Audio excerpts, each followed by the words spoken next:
مهمة لازم تعرفها عن الايفون وتتأكد ان الجهاز بتاعك جديد ولا لا. وعلى فكرة ممكن ما يكونش جديد، حتى السيلينج في الكرتونة بتاعته وانت بنفسك اللي فاتحه، بس برضه ممكن ما يكونش. تعال اعرفك الجهاز بتاعك جديد ولا لا وتتأكد ازاي. على فكرة الموضوع ده بيحصل في كل حتة، يعني ما تجيش تقول لي في مصر والامارات وما بيحصلش في امريكا، ولا بيحصل في امريكا وما بيحصلش هناك. ده بيحصل في كل العالم، في كل الاجهزه اللي على امازون، على اي باي، على الماركت بليس بتاع الفيسبوك.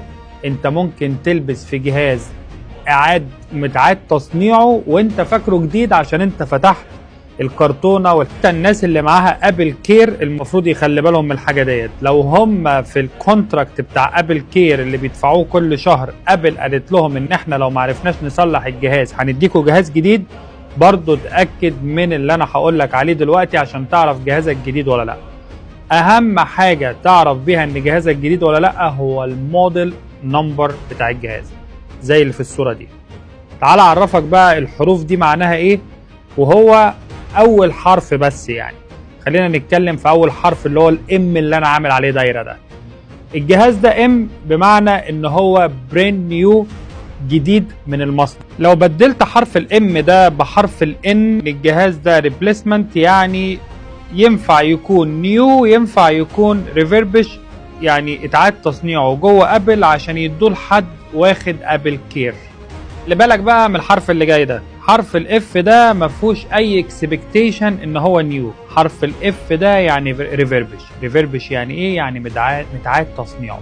فانت لو الموديل نمبر بتاع الجهاز بتاعك بحرف الاف وفي الاخر كنت فاتحه من الكرتونه، سيل في الكرتونه وانت اللي فاتحه بنفسك، انت جهازك ريفيربش مش جديد.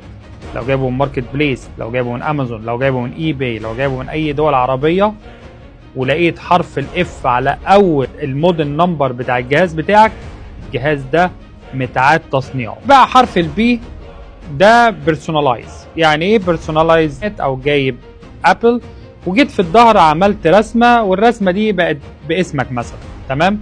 فانت دلوقتي ما حبيتش الجهاز، رجعته لابل. فابل بتعمل ايه؟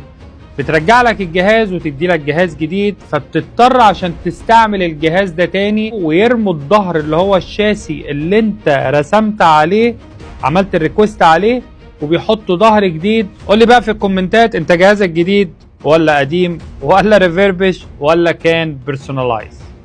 سلام.